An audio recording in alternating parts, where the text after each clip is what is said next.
some days are a lot harder than others, just like everybody in life, but not everybody has this mental illness that just says, well, today, no matter what you do, is going to be crappy. You get pushed so far, and then depression pushes you over the edge. People just freak out when they find out. They're like, oh, you're not normal. I'm like, who really is?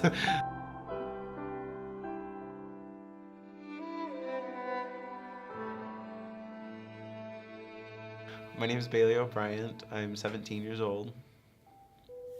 I've lived with depression my whole life, but like the first time I actually realized I had it was probably back in 8th grade.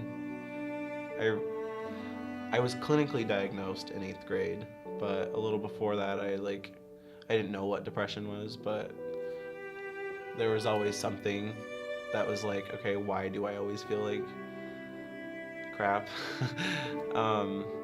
Living with it isn't hard, but it's not easy.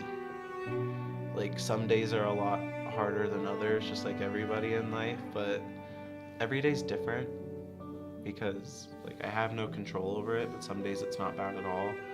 And some days it completely sucks. Like it just depends on so take a good day with depression. Like you still feel like there's still something in the back of your mind that feels like crap, but you're like, okay, it's actually not that bad. Like I can go through this day, I'll be fine. Bad days are horrible. I hate them so much. Like you wake up and it's just one of those days where you're like, I don't want to do anything. I don't want to go to school. I don't want to have to get out of my house. But of course you have to, because it's part of life. You have to do things you don't want to do. And it's just, I don't know. Bad days, it's like, I don't want to talk to anyone. I don't want people to talk to me. You have to go through these conversations with people where you're just like, I really don't give a about what you're saying because I'm dealing with something, but I can't do anything about it. But that's the thing that I like about medication is that like it makes those bad days very far apart. Like they're less than if I was off medication. Bad days can be triggered by anything at all. I could wake up and the milk could be spoiled and I could have a day. Like it's kind of sad that like something that has no meaning whatsoever can just be like, that upsets me. It's like, now I'm in a bad mood. Like, there's different things that like I'll see or like I'll hear about and I'll just be like, oh, I don't want to do anything today. I don't want to face today, and kind of thing. People treat somebody different for everything, and with depression, it's people treat you like you're fragile, and it's not that you're fragile. I mean, like, having depression makes you stronger, I guess, because you have to fight off something that you can't really control. But when people do find out, there is always this kind of like, oh, let's keep it safe around him, like kind of thing. I've had people move scissors away from me before, and I'm like, what? Okay. I was like, yeah, I'm totally gonna do that right now, right in front of you. Like, some people find out you have a mental illness like depression, and they freak out about it. They're like, oh, well, can't be near sharp objects. Always watch him. Can't be by himself, kind of thing. And it's like, no, I can be by myself, and I can use a pair of scissors without using them on myself. I try to stay busy, because the way depression is like, if you give it the time to take over, it will. I'm always watching movies, or I'm always doing something, or like I'm trying to always fill my time. And I think that's the best way to deal with it, because I mean, everyone has a past. I used to deal with it in horrible ways, and like staying busy is the best, because then it keeps your mind off of it and doesn't make you think about it, because the more you think about it, the worse it gets. No matter what I do, it's crappy, because it's like, oh, there's just this thing in your brain like ticking, and it just sucks, and some days you can't get over it. And I try to surround myself with people as much as possible, because being around people makes it a lot easier to not think about yourself. I have, the first time was in 8th grade, and that's why I went to the hospital, and that's when I was diagnosed with depression.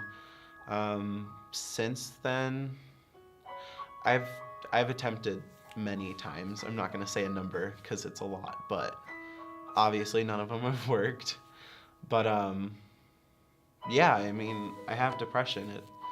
It's a very common side effect of having depression is wanting to kill yourself, especially when things go bad in your life. Like the first time I tried to kill myself, it was bullies. I mean, it's always been like every time I've tried to kill myself, it's been depression and then something added on to it. Like it was never just depression that made me want to kill myself. It just made me sad and like empty, but like there was always something on the back burner that just pushed me to be like, okay, I don't want to be here anymore, kind of thing.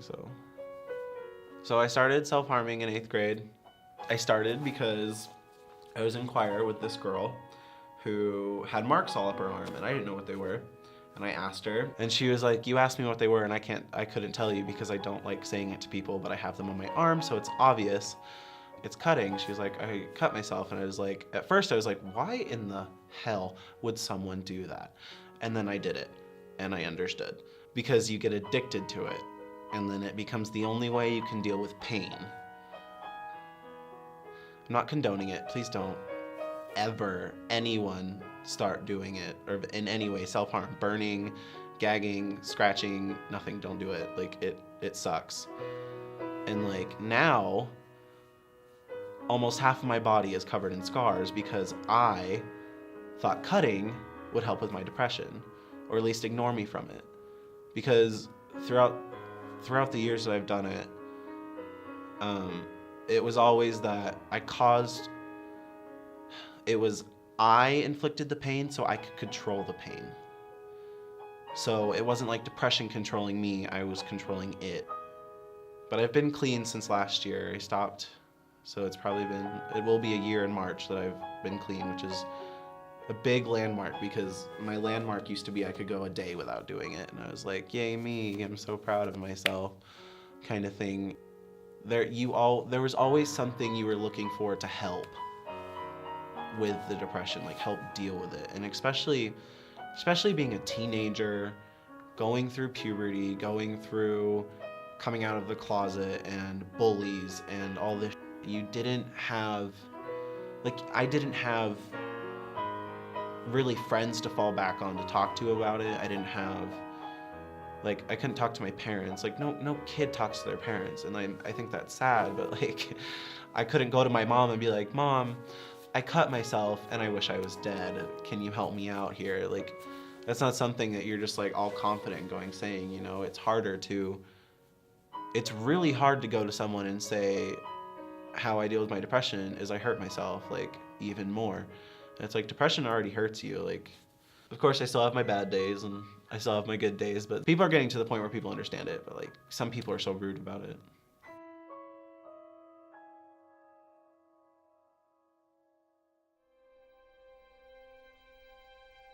I saw the light fade from the sky. On the wind I heard a sigh. As the snowflakes cover my fallen brothers, I will say this last goodbye.